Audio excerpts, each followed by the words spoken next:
Hello friends and welcome to StudyIQ. I am Joycey Joy and today in this lecture we will discuss about the demand route in Indian economy. First of all, we need to understand what is the term demand route. Demand route means that there is a lack of aggregate demand creation in the economy. So aggregate demand created in the economy is not sufficient. So what does it mean? How is aggregate demand generated in an economy? This is generated through consumption expenditure in the economy. When the households in an economy spend more on consumption, the consumption expenditure increases. So, as the consumption expenditure increases, the aggregate demand generated in the economy also increases. But now in the Indian economy, there is a demand drought. It means that there is a fall in the aggregate demand which is caused due to a fall in the consumption expenditure by the households. So, we will be analyzing this issue in detail in this lecture. We will discuss what is the current affair. We will discuss about the present situation, the economic scenario in India. We will also discuss what is demand drought and what are the factors that has contributed to a demand drought in the economy.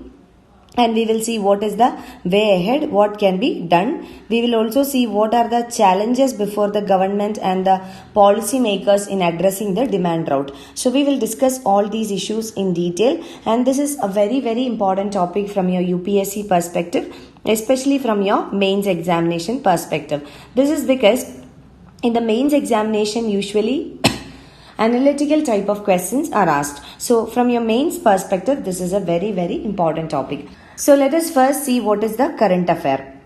Now, the current affair is that the Indian economy is going through a slowdown, that is an economic slowdown. So, this economic slowdown at present in the Indian economy is triggered by two factors. One is consumption, that is the demand, a fall in the demand, plus a fall in the investment. So these two are the triggering factors that have contributed towards this slowdown in the Indian economy at present. So definitely consumption and demand is a very important factor. So we need to understand what are the causes for this and what are the ways to address it. Now, when we talk about weak consumption demand, first of all, we must understand that India is a consumption-driven economy. So, what is meant by consumption-driven economy? It means that the economic growth rates of the country is determined by the rates of consumption. Now, what is economic growth rate? Economic growth rate is represented by GDP, whereas consumption is represented by the aggregate demand. Now, what is the interlinkage between aggregate demand and GDP of the country? So, for that, let us take an example. In case of India, when we say it is a consumption-driven economy, the GDP rates of the country will depend on the aggregate demand created by the economy. So, when aggregate demand increases, what will happen? Production will increase. Let us say, for example, there is an aggregate demand for apples in the economy for 1,000 units. This is the aggregate demand. Now, the supply is only 800 units. So, what will happen? Definitely, in order to meet the demand, the supply will increase. So, this will contribute to higher production. So, higher production means higher output. So, when output increases, GDP will increase. So, this is how aggregate demand and GDP is interconnected. Now, when we say India is a consumption-driven economy, it means that the aggregate demand or the consumption expenditure of the households is a major factor that contribute towards the GDP of the country. On the contrary, let us take the example of China. China's economy is an export-oriented economy. So, what is meant by export-oriented economy? It means that the growth rates in China is dependent upon the exports. Now, we have seen that because of the ongoing trade war between US and China, the exports from China has diminished or decreased. So, with this decrease in exports from China, the Chinese economy is also at present undergoing a financial crisis or an economic growth slowdown. So, the factor in China was that there was a lack of exports or a fall in the exports. This is because the GDP or the economy of China was highly dependent on exports for their economic growth. Now, when we talk about India, Indian economy is a demand driven economy where we are dependent on aggregate demand creation for economic growth. So that is why now we are going through an economic slowdown. So one major contributing factor is definitely demand, and that is what we will discuss in detail in this lecture. Now moving on, let us understand what is the present economic scenario in the country. Now, when we talk about the economic scenario, the first indicator is the GDP. What is meant by GDP? GDP is gross domestic product, which is the monetary value of all the final goods and services produced in an economy in a financial year. So, here two things are important. First one is all the final goods and services. Second one is that within the domestic territory of the economy, within the domestic territory and within a stipulated time, that is within one financial year. So GDP is the measurement by which we calculate the national income or the economic growth rates. So we represent economic growth through GDP. So this definitely means that when GDP increases, economic growth increases, and when GDP declines, economic growth also declines. So this is the indication.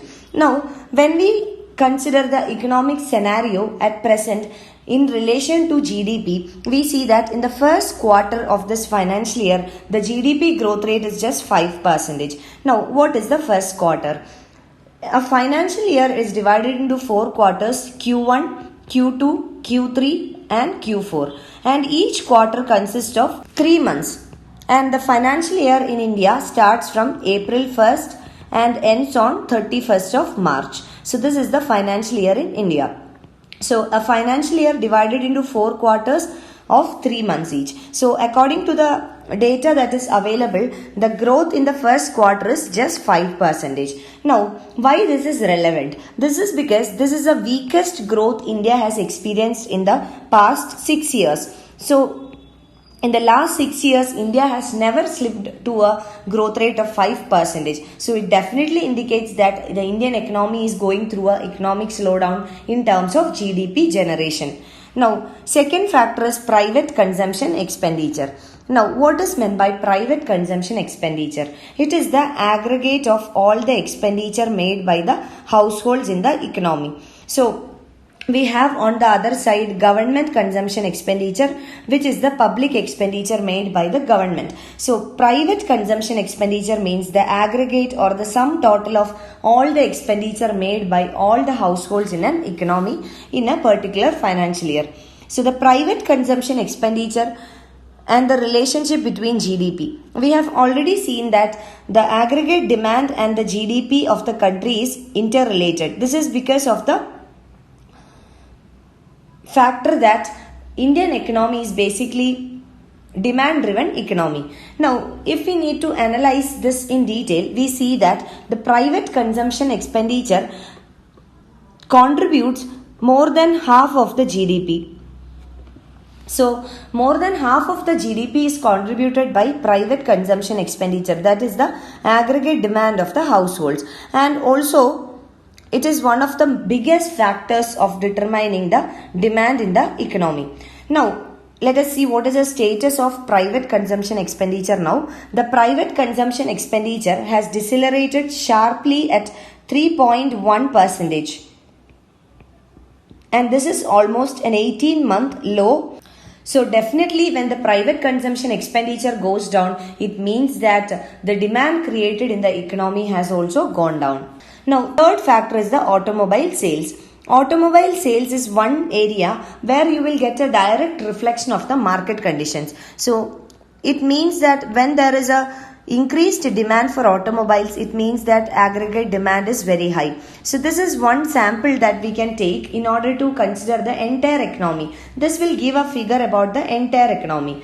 Now, the automobile sales has slowed down, and according to the SIAM, that is Society of Indian Automobile Manufacturers, the present slowdown in the automobile sales, this is the highest since 1997-98. So it is very clear that there is a demand drought in the economy. And this is not just the case with automobile sector. In almost all other sectors, in almost all other key areas, from consumer durables, for example, electronics are some examples of consumer durables. From consumer durables to day-to-day consumption requirements, for example, biscuits, bread, milk, and to other investments like housing, real estate, in all these areas we will see that there is a lack of demand generated. So there is an overall fall in the demand in the economy, and this has further triggered the economic slowdown in India.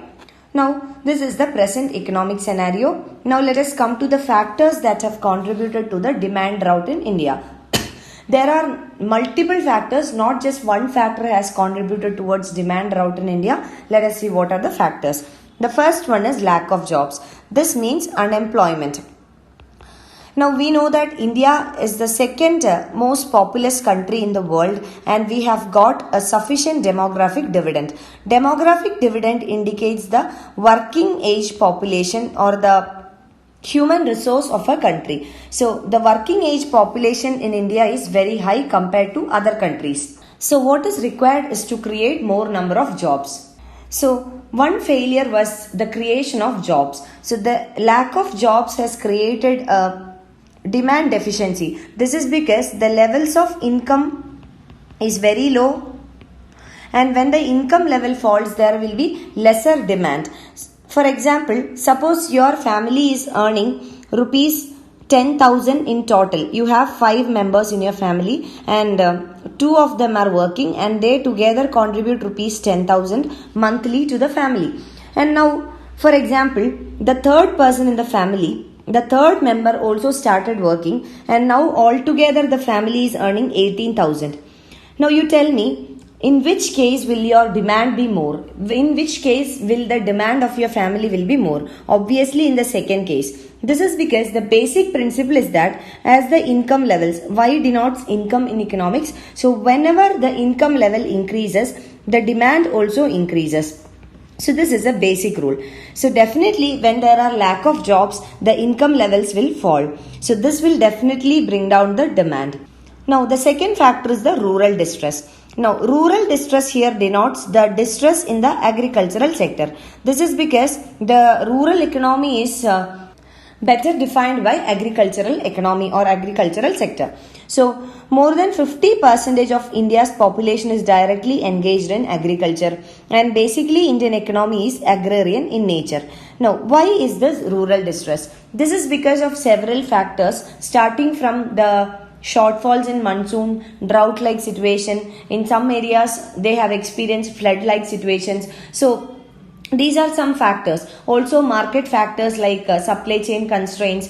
Again, the role of middlemen, and the farmers are also not getting the best prices for their produce. So better price realization also does not happen. So all these have contributed towards rural distress. So we said that more than 50% of India's population is engaged in agriculture and allied activities. So whenever there is a distress in the rural economy, it means that more than 50% of the population will decrease their demand. So the demand of more than 50% of population comes down. So this has also contributed towards demand drought. Now third factor is increasing or widening inequality. Inequality here means that the rich is getting richer and the poor getting poorer. So the gap between the rich and the poor is widening. So what will happen as a result? The rich will demand more, whereas the poor will demand less.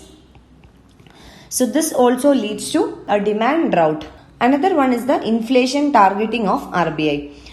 Now, what is meant by inflation targeting? Inflation targeting means that the policy makers are focused at pegging the inflation at certain percentage. So in India now the inflation targeting is 4 plus or minus 2%. So it is from 2 to 6%. So inflation targeting means that the government and the RBI will try to control the money supply and thereby control the inflation. So this is also another reason. Now this we need to discuss in detail about the inflation and inflation targeting. Let us see inflation. So inflation is basically a persistent rise in the prices of commodities in the market. So a price rise, that is inflation. And the inflation targeting, as I said, is 2 to 6%. That is 4 plus or minus 2%. This is what we have adopted as inflation targeting. This is considered as a moderate rate of inflation in India. So this means that the policy makers are focused on pegging the inflation rates at 2 to 6%. Now, in order to contain inflation, what has to be done? The money supply should have to be reduced. So we cannot say that the inflation targeting is one reason that has caused demand drought. The reason is that if you observe the last 4 monetary policy review of the Monetary Policy Committee of RBI, we will see that for the 4 past monetary policy reviews, the RBI has cut down the repo rate. So by cutting down the repo rate, which is the benchmark interest rate, what will happen? Money supply will actually increase. This is because the inflation was well within the target. So money supply has actually increased due to RBI intervention. So we cannot actually say that inflation targeting is one reason why there is a demand drought in the economy. RBI is actually trying to increase the money supply, thereby boost economic growth. So that is why I said we need to explain this separately in detail. Now let us see what is the need now, what is the way ahead. The first one is to influence the consumer sentiment. So by influencing the consumer sentiment, it means that to increase the demand or the consumption expenditure of the consumers. This cannot be done directly. This has to be done by increasing the income levels of the consumers. For that, what has to happen? Job creation has to happen, better investment has to happen, also better production, output generation, all these have to happen. Second one is monetary policy side. Monetary policy is undertaken by the RBI, the Reserve Bank of India. So RBI is already reducing the borrowing cost by reducing the repo rate. So what has to be done now is that make sure that adequate credit is available in the market. Even though RBI is reducing the repo rate, the interest rate, RBI has to make sure that the benefits reaches the end consumer. So enough liquidity has to be ensured in the market, enough credit availability should be ensured. This will boost and trigger investment, thereby production and output. Now third one is fiscal policy. Fiscal policy refers to the policies adopted by the fisc, that is the government, central government of an economy. Already the central government is working on various fiscal reforms, like the finance minister has announced the fiscal stimulus package. Also the corporate tax rates have been cut down. All these are improvements from the fiscal side. Now the government should also adopt structural reforms. Government should consider more investment, public investment, etc. Now fourth one is to create rural demand. This will definitely add on to the aggregate demand because more than 50% of India's population is dependent on agriculture and allied activities. So creation of rural demand is definitely a concern for the government, and government should actually focus on long-term measures. For example, government has focused on short-term measures like PM Kisan. This will increase the demand in rural economy by raising the income levels. But these are all short-term measures. Long-term measures include formalization of the supply chain, elimination of middlemen, better price realization for the farmers. All this will be long-term measures that will improve the demand of the farmers, the rural sector, for a long period of time. So these are all what the government can do. You can find the PDF of this lecture on our website www.studyiq.com. You can also follow my Facebook page for more video updates. You can write to me at joycey.studyiq@gmail.com for any of your queries and clarification. Thank you.